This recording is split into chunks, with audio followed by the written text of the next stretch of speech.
Want your brand to be seen and be remembered? Effective campaigns need both. JCDecaux's high-quality billboard sites in premium locations nationwide offer brands powerful and visible stages for emotive, impactful and influential storytelling. Find out how JCDecaux can help your brand be seen and be remembered at www.beseenberemembered.co.nz.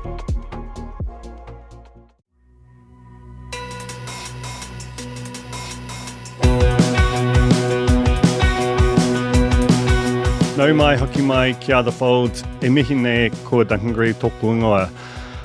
This is the third episode in our partnership with JCDecaux. I have Victoria Parsons, who's the Insights and Strategy Director at JCDecaux, and Peter Pynter, who's the Chief Commercial Officer at Neuro-Insight, who are a research partner of theirs, who do, honestly, this seems quite sci-fi, and he describes it in the episode. We're talking helmets, we're talking brain scanning, we're talking simulating external environments and trying to figure out what memories are encoded in those environments. So, that is the kind of the broad realm in which where this episode inhabits. It's really trying to figure out how advertising works on us. And so, Victoria Parsons is has had a long career in advertising, but only the latter part of it in out of home. And because she has this kind of strategy and customer experience background, there is a kind of a natural desire to understand the function of advertising, and that's where I think she's brought in Neuro-Insight to kind of bring that kind of a lens to the work of JCDecaux, the formats they have, their locations, and the sort of even the emotional state of where you are in, like when you're in, say, the arrivals versus departures of an airport, and how you should change your creative to suit that. So it's very much an episode it's for the wonks, it's in the weeds, but if you're in any part of the behavior change, brand, it is about brand. It's not about transaction, which I appreciate. If you're in any of those worlds, that's very much where this conversation goes. I found it fascinating. It sort of opened up things. I'd love to have had the helmet on to try and figure out what was going on in my mind as I was trying to keep up with these two. But really fascinating conversation in partnership with JCDecaux. This is Peter Pynter, the Chief Commercial Officer from Neuro-Insight, and Victoria Parsons, Insight and Strategy Director at JCDecaux on the fold. Peter, Victoria, tēnā korua, welcome to the fold. Hello. Victoria, I wonder if you could start by just giving me a bit of a sense of how you came to be involved with Out of Home and JCDecaux. So my background is in advertising strategy. Initially, I was a classically trained advertising planner in London, and then a little bit of that in New Zealand. And I think I've done a range of different marketing things. I was part of the 2 Degrees startup team when they launched. I've done customer experience.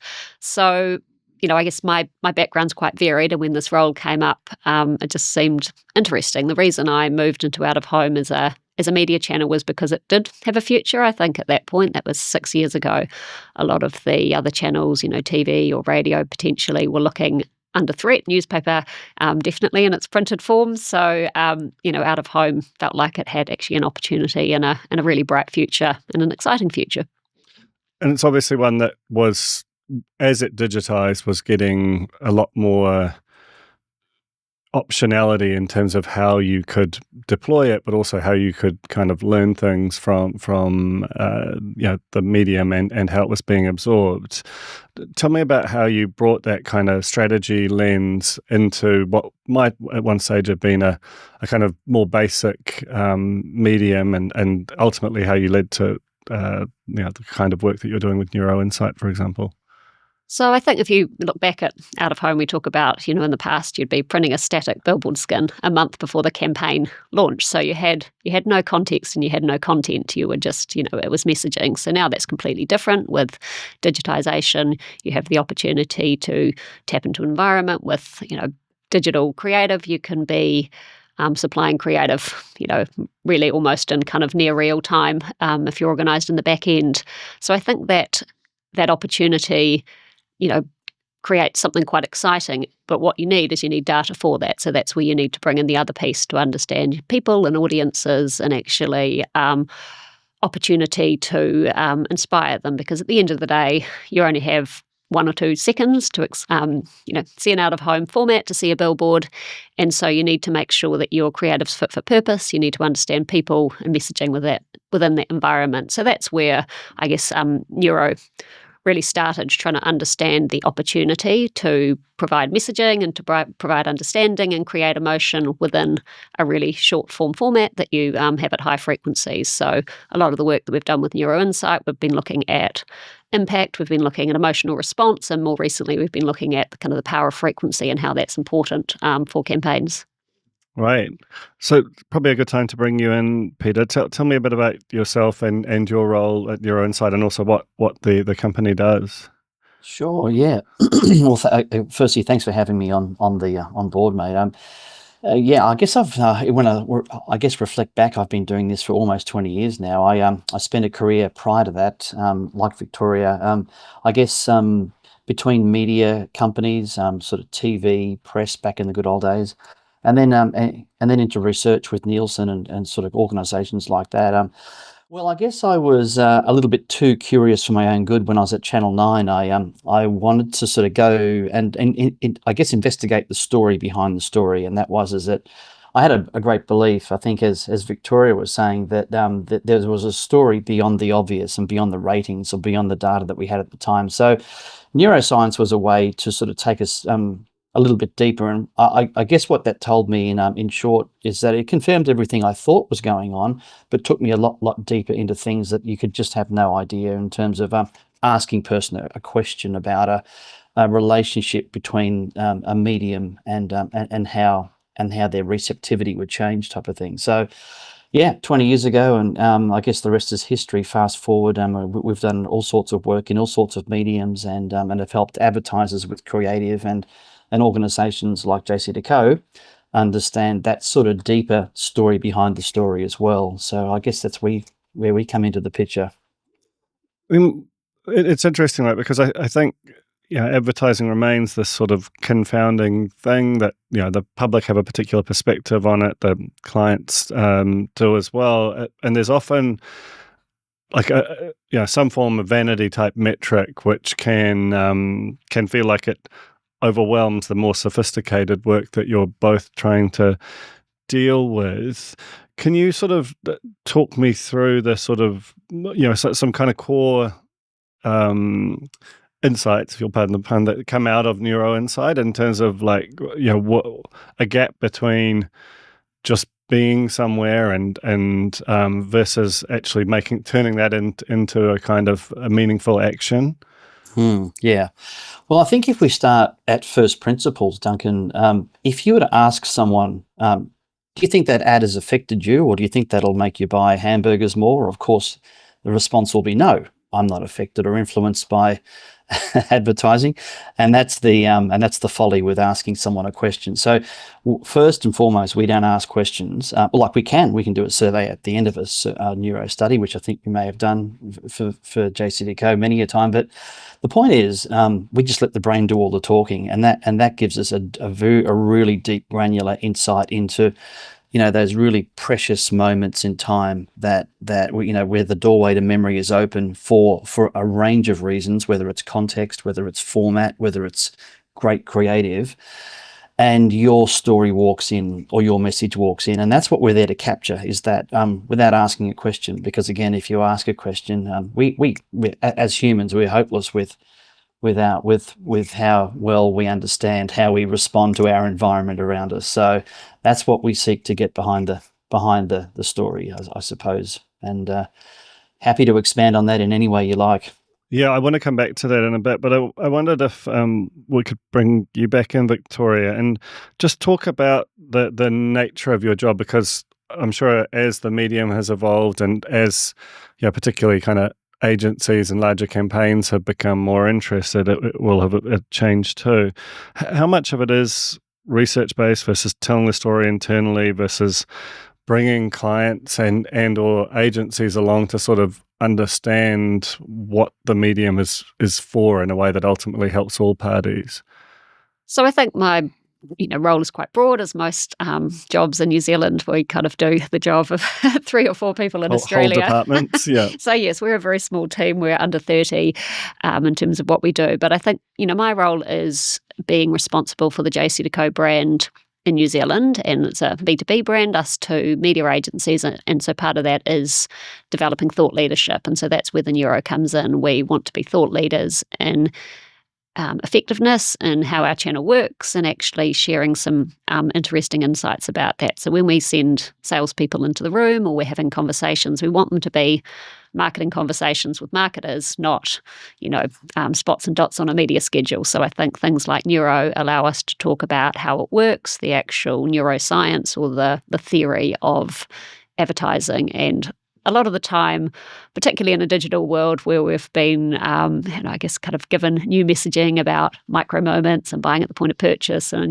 Meta and Google have been very good at promoting that story to come actually back to the basics of mass channels and simple messaging, and again, understanding how messaging works within a 1 to 2 second exposure rather than a 60-second TVC. But the brain's amazing how quickly you can pick up emotion or a relationship. You see a father and a son, or you see tension, or those sorts of things. You can see those in an image, and the brain or people can pick those up in a microsecond. So that ability to convey emotion or surprise or even nervousness within creative can be very effective even within a short time frame.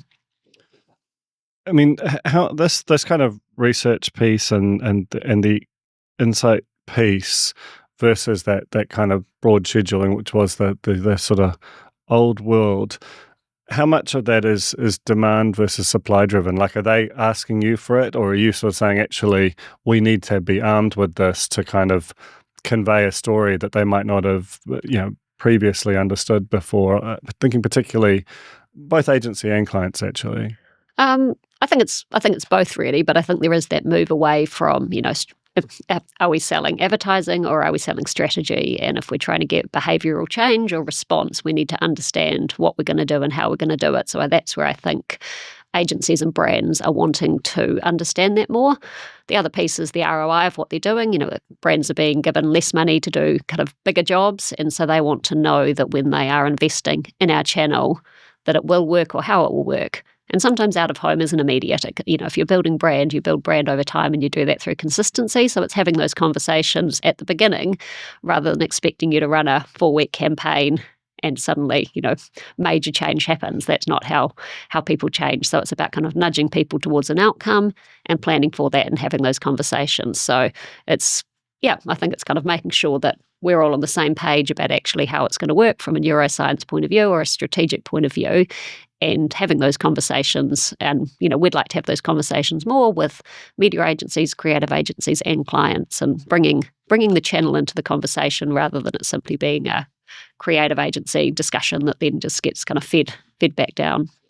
I mean, it's interesting what you say about the brand side of it, because, I've had James Herman, for example, on this podcast before, who's made this critique of the extent to which the rise of the platforms and their kind of proximity to the transaction has led to a sort of, a kind of focus on that at the expense of brand and the expense of anything that doesn't have that proximity to transaction. Out of home's rise would sort of suggest that you are starting to kind of get through to people that there is more than just a kind of a direct response world out there. Would you say that that's fair, or how much are you sort of struggling with? Because that feels like still quite a big conversation, is how you get that balance right, and have they gone too far into a kind of promotional type world? Oh, absolutely. And I think because JCDecaux's formats are big, spectacular formats, so we're typically on high streets, arterial, so we have some proximity play. But yes, we're often asked about, we only want sites that are within 500 metres of a supermarket. And I think my response to that is, we talk about consumers and like, well, you're a consumer. Do you drive to the supermarket and look at all the bread ads on the way to the supermarket and does that influence? Yeah.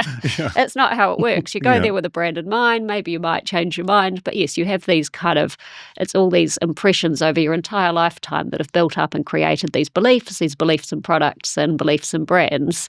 And so I think that's where it's trying to remind advertisers that that's actually how it works. It is a long play. It's not a short play, particularly for branding. And even if it is bread, it's yes, that's all those accumulated impressions over your entire life have created those perceptions. And that's what Neuro does. With Neuro, they talk about brand rooms in your brain. And so every time you experience Coca-Cola, it's furnishing that brand room. And so if you compared your brand room for Coca-Cola to Pepsi, for example, they would be quite different. One might be cluttered and one might be quite sparse.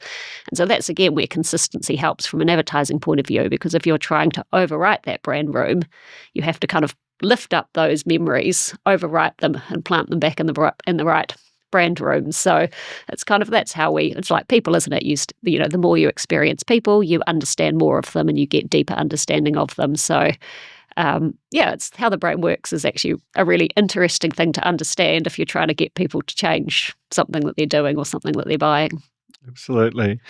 So let's talk about that, Peter, in terms of the measurement piece. Like, the clue is in the name. Neuro sort of implies a level of scientific rigor, but also begs the question of how you arrive at that conclusion. Do you want to talk about the nuts and bolts of maybe particularly with particular reference to the study you did with JCDecaux, what you did and how you did it and what you learned? Okay, yeah, there's quite a process, so I'll try and sort of truncate it to a point where it's a podcast. We got time. Okay.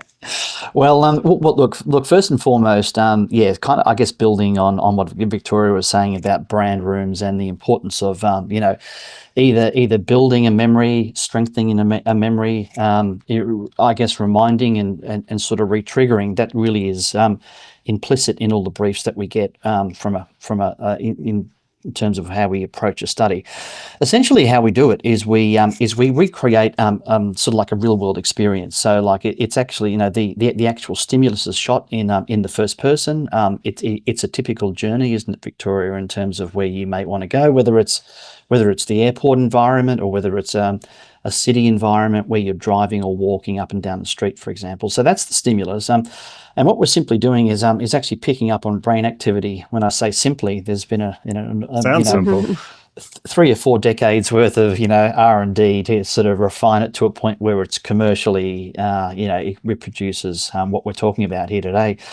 And so we're picking up on a sample, and that sample is a typical consumer group that would be in the streets of Auckland, for example, driving, walking, doing what they would normally do as a typical consumer.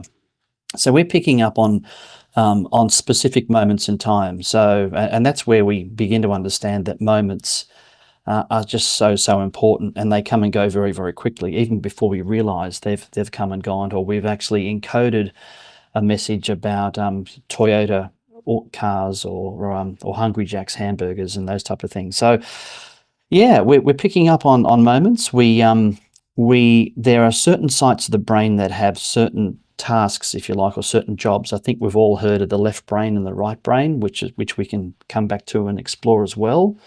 That tells us a lot about the state or the neuro state you may be in when you're in a particular mode or mood or environment.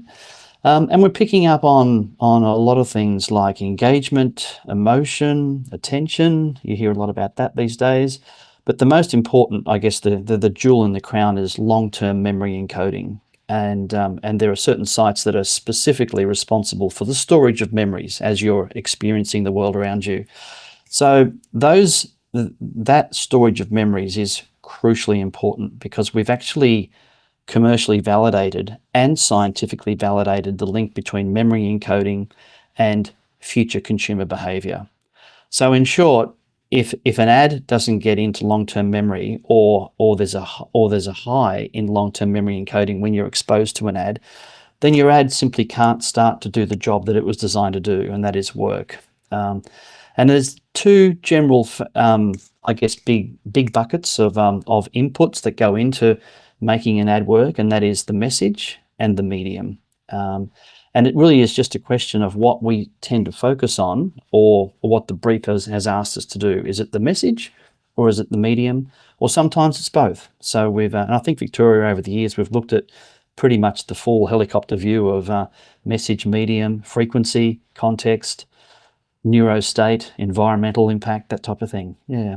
And so because JCDecaux is interested in format, when we do this work, we would work with multiple brands and multiple ads because we're trying to strip out the creative effect. What we don't want is we don't want someone's response to an ad. We want their response to a format. And so then we would average the memory encoding score across all of those pieces of creative. So for the last study, we had 24 pieces of creative across 3 brands, each having 3 campaigns. So it gives us that breadth to understand different types of creative in terms of what's working and not working. And again, we always choose creative from a breadth. We don't just get our biggest, bestest ads and test those. We kind of want some medium and not so strong ads. And then we can actually look at formats. So, some of our projects might be comparing small format versus large format. We did one through airport, and what we can understand is which areas within the airport there's higher memory encoding or higher emotion. So, for a brand wanting to use that, they can understand where do they put their functional ads and where do they put their emotive ads within that journey. And that's what people are looking for in a media recommendation. They're not just saying, can we buy some screens? They're saying, once we've bought the screens, how can we use these optimally? Where do we, what messages do we put where? And research like this helps us give them that information that's based on science, not just a point of view. The JCDecaux Billboard Network delivers quality reach via commanding sites to ensure your campaign is visible and impactful. With superior screen quality and premium locations, JCDecaux can help your campaign be seen and be remembered. Visit www.beseenberemembered.co.nz to learn more. So there's a lot that's in that in terms of an optimal way to understand and then deploy the medium, but you can only go so far with that. You're not a creative agency, you're not a media agency. Do you find that people are that they use the medium and they take the insights and kind of impose that on the kind of creative and the media strategy well enough, or is that still a bit of a kind of educational battle in some respects? Well, it's a journey. I think when we actually work with brands, and so when we work with all of the the media agency, the creative agency, and the brands on a project, I think we get the best outcomes.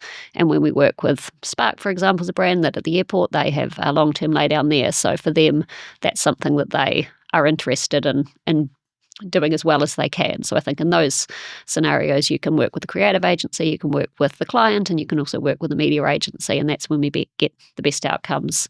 We also have other tools at JCDecaux, such as Optics, which is a visual saliency test. So again, with new technology, we're able to run ads through AI tools to look at saliency. So saliency isn't, do I like the creative, is the headline funny? It's, is the branding strong, and can it be read within the time frame that it's designed for? So again, having the ability to say there are too many words on this ad, it doesn't matter what the words say, but they can't be read in 1 to 3 seconds.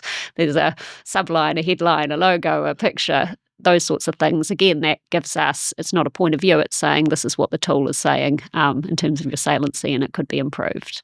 And branding's really important in out of home, because if it's the best ad but nobody knows who it's from, then it may as well have not happened. So you need to brand fast, and then you need to kind of say something quickly that is emotive and memorable. So no pressure. Simple as that.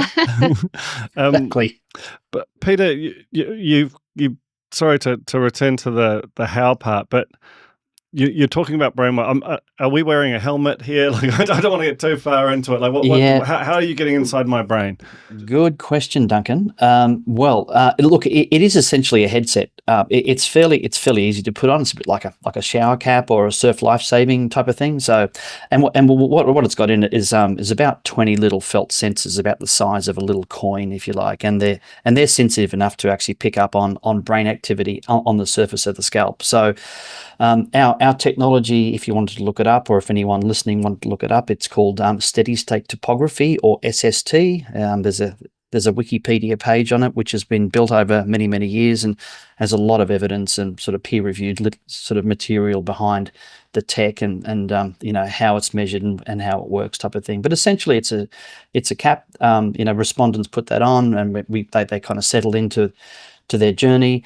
Actually, I think what's important in the context of out-of-home studies is that we actually work with a well-known phenomenon called the mirror neuron effect, and that is that if you see a video, or if you're in a circumstance where you can almost sort of see yourself driving a car, or sort of picture yourself walking up and down a street, there's a lot of neurons that fire that go, yeah, I'm familiar with this, and I can actually see myself in that scenario.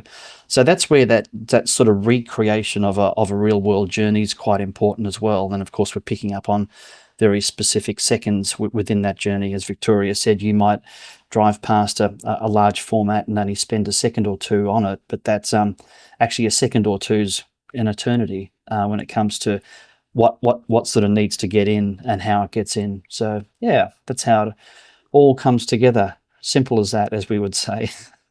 So obviously you work with JCDecaux, but you work with a large number of clients, and I would think a number in this space.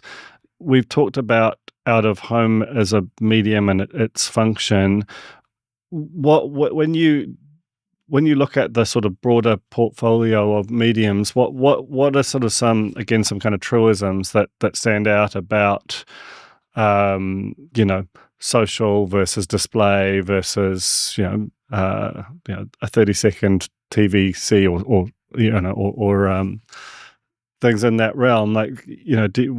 What's a kind of the perspective of Neuro-Insight on Do you mean that you want the basket? secret to success? Yeah, if you don't mind. It's just us here. Okay, well, here we go. Where do I start? Look, it's fascinating. I think maybe getting back to our earlier chat, the explosion of media formats and choice, and just has volume, kind of right?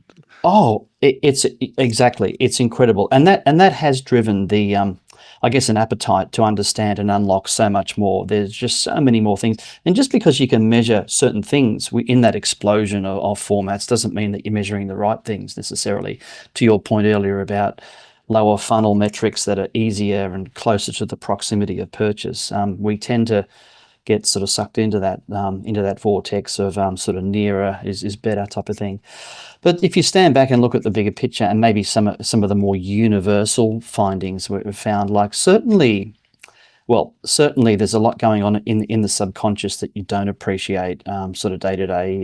It's very, very different to asking someone a question about their response. When you're looking at formats, certainly environments have a neurostate, which actually tend to set you in a certain form of sort of receptivity. And that can be measured by sort of left brain versus right brain, and tuning a message into that, no matter what the medium is quite important. And the smarter advertisers, I think we all see, are doing or sort of listening to the narratives that a JCDecaux can provide. Certainly format is important as well. Size counts a lot. So larger is better for sure in terms of its ability to impact and create a memory high, for example. And then we sort of get down into how specific moments work.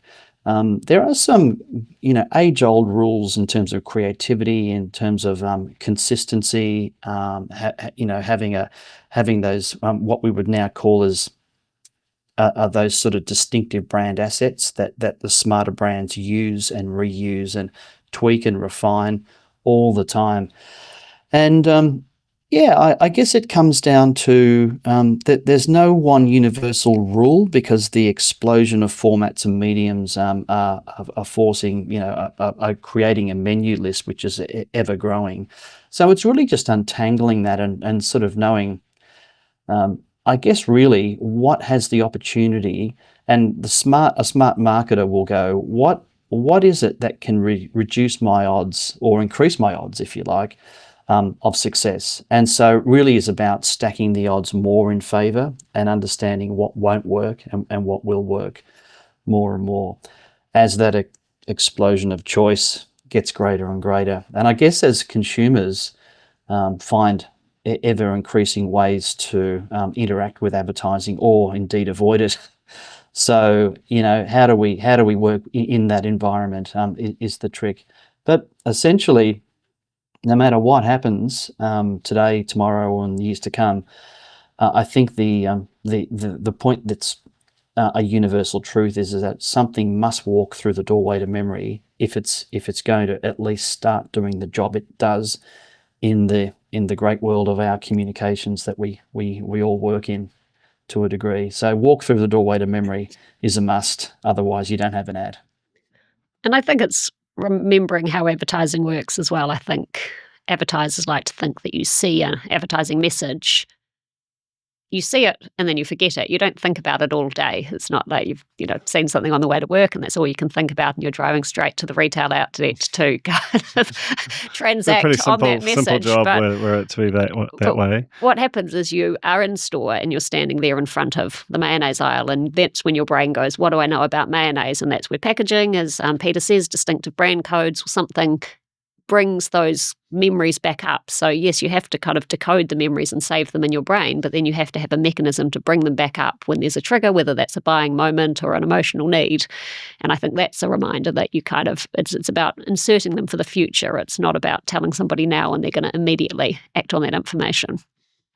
So speaking of the future, part of your strategy is, your role in strategy is looking down the pipe, and because JCDecaux is this giant global out-of-home company, it will have different kind of formats, different technologies, and have a good robust view of what is coming down the pipe in terms of how the medium will change. And there's I think in the next episode I'll be speaking to Kurt a bit about some of that. But I just wondered if, from your perspective, in terms of both what's here now and what's coming, and how that changes what you can do with the medium, if you could give us a kind of view on the present and future of the medium.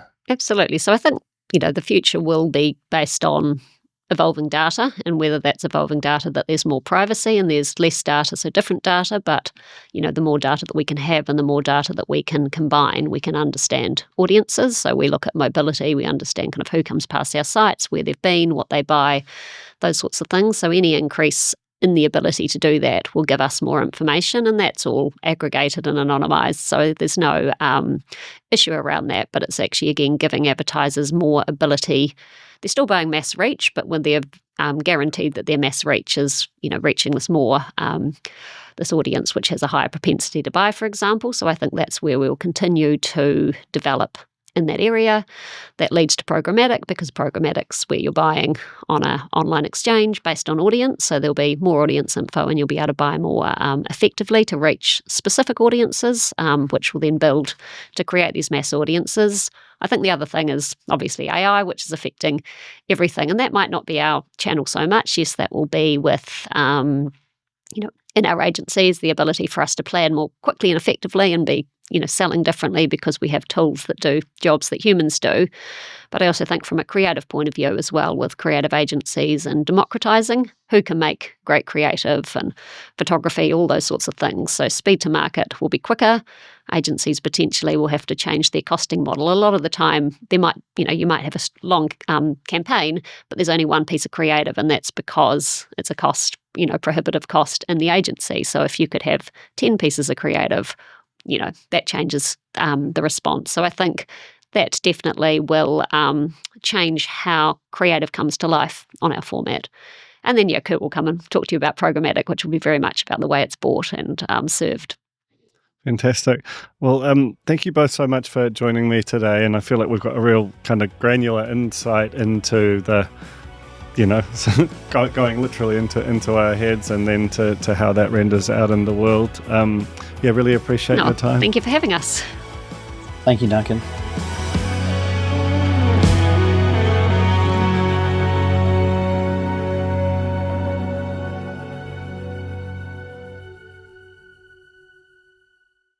Seeing is not enough. With optimized data tools and insights, the JCDecaux Billboard Network helps brands be remembered. Dedicated to closing the loop between impression and action, JCDecaux can help your campaign be seen and be remembered. Visit www.beseenberemembered.co.nz to learn more.